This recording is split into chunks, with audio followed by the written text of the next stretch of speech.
Episode 17 begins not with a bang, but with a breath. The silence in the courtyard feels different now, lighter, as though the world itself has finally exhaled. The curse is gone, but a new, quieter question lingers in the air. We see Rayan standing where the moon once cast long, fearful shadows. Now, golden sunlight warms the old stones. His eyes are fixed on the shrine, which no longer hums with that unseen, malevolent energy. For the first time, he feels peace. But peace, as he will soon discover, is not an ending. It is a beginning, and it always comes with questions.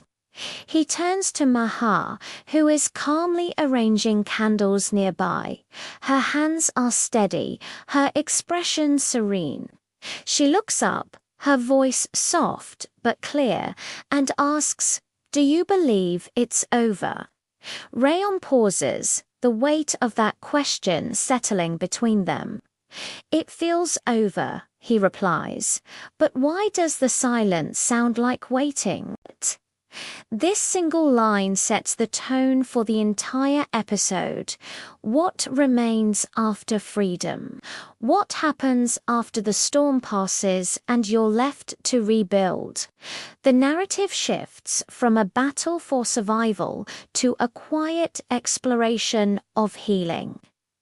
At the breakfast table, the family moves with a careful, almost fragile ease. Saeed Sahib pretends to read the newspaper, but his gaze frequently drifts towards Rayan, a silent check-in. Dodi hums a prayer, her voice a gentle rhythmic anchor in the newfound calm. They are a family relearning how to simply be, afraid that any sudden movement might shatter this delicate peace. Later, Mehar returns to the mosque. She lights a single candle, the same kind she used during the ritual. But this time, her prayer is not for protection, it's for clarity. As she opens her eyes, she notices something strange. The flame burns perfectly still, a straight, unwavering line of light, even as a soft breeze blows through the hall. It's a subtle sign, but a powerful one. An unseen presence is still here, not hostile, just watching. Meanwhile, Rayan begins to dream again. But these are not the nightmares that once tormented him. He finds himself in a quiet forest under a silver sky. The Jinn bride is there, standing among the trees. Her veil is gone, her face calm. She speaks only once, her voice a whisper on the wind. The bond is gone, but our paths still cross in memory. Rayan wakes, not with a jolt of fear, but with a faint warmth in his hand. No mark, no symbol, just the lingering echo of a touch. He tells Mehar about the dream, and her interpretation is beautiful. "Maybe she wasn't asking for freedom," she says thoughtfully. "Maybe she was asking to be remembered." Rayan nods, a slow realization dawning on him. Maybe that's what forgiveness is, he muses. Not forgetting but understanding.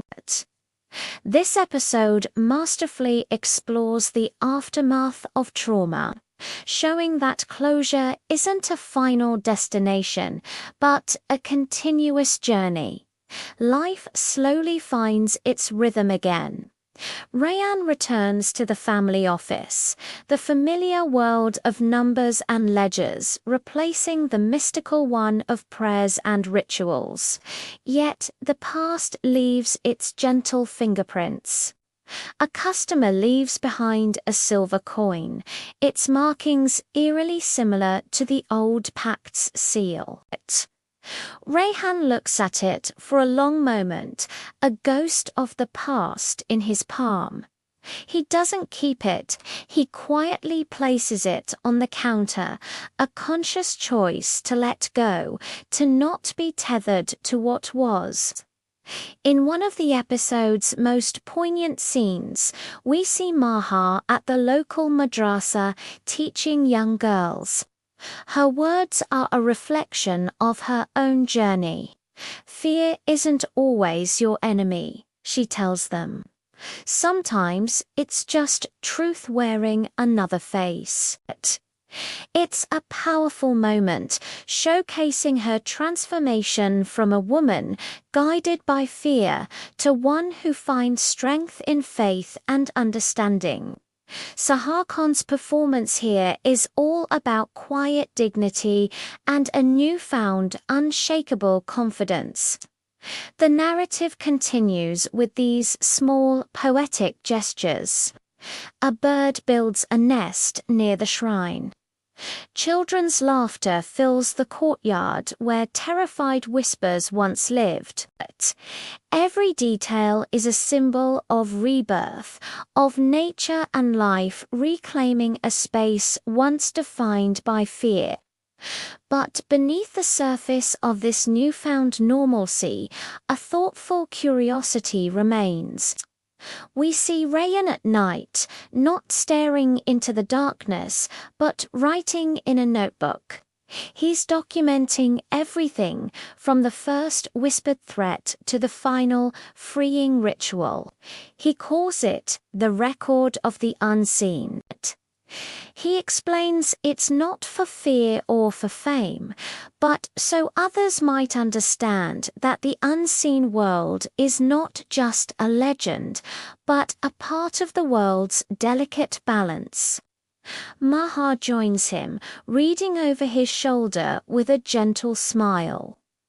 "You're turning haunting into history," she observes.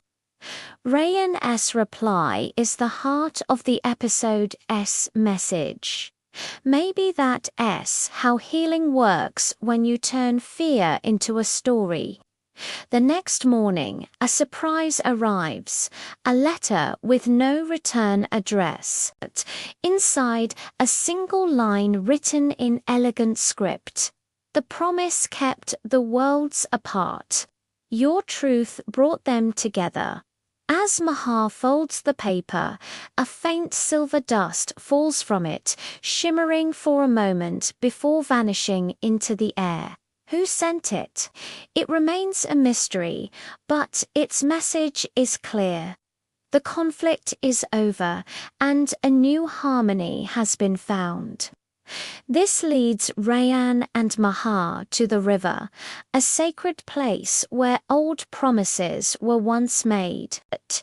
They release floating lamps onto the water, each one a prayer of release, a farewell to fear and sorrow. As the lights drift away, Mehar looks at her reflection. For a split second, another face appears beside hers in the water, the Jinn bride, veiled and serene, watching peacefully before disappearing into the ripples. There is no fear in Mehar's eyes, only a quiet, profound gratitude. The story returns home to the simple, comforting rituals of family life. Dodi hums an old folk tune while making tea. Saeed Sahib smiles, finally able to say, "It's time to move forward." And for the first time in a long time, genuine, unforced laughter fills the house. The narrative that began with a terrifying curse ends in quiet understanding. Wahaj Ali's portrayal of Rayan is a masterclass in subtlety, showing a man who has found a deep, mature calm after surviving a storm. The closing moments are a beautiful piece of cinematic poetry. Rayan takes the old portrait that once hid the cursed letter, but he doesn't destroy it. He covers it respectfully with a white cloth and places a single flower before it, a gesture of respect, not rejection. He is no longer erasing the past, but honoring its lessons. As he walks away, Mehar joins him, and they leave the courtyard together, their footsteps in sync. The camera lingers on the sun-drenched stones where shadows once danced with menace. The only sound is the chirping of morning birds. Before the screen fades to black, a single line appears: "Peace begins where fear ends."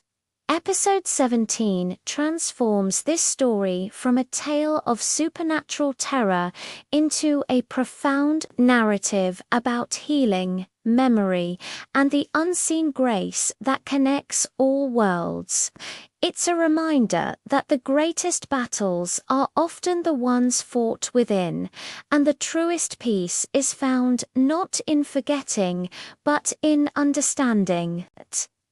What an incredible episode! It's so much more than a ghost story. It's a story about the human heart. Let me know your thoughts in the comments below. What was your favorite moment from this episode? And if you enjoy these deep dives into storytelling, don't forget to like this video and subscribe for more. Thanks for watching.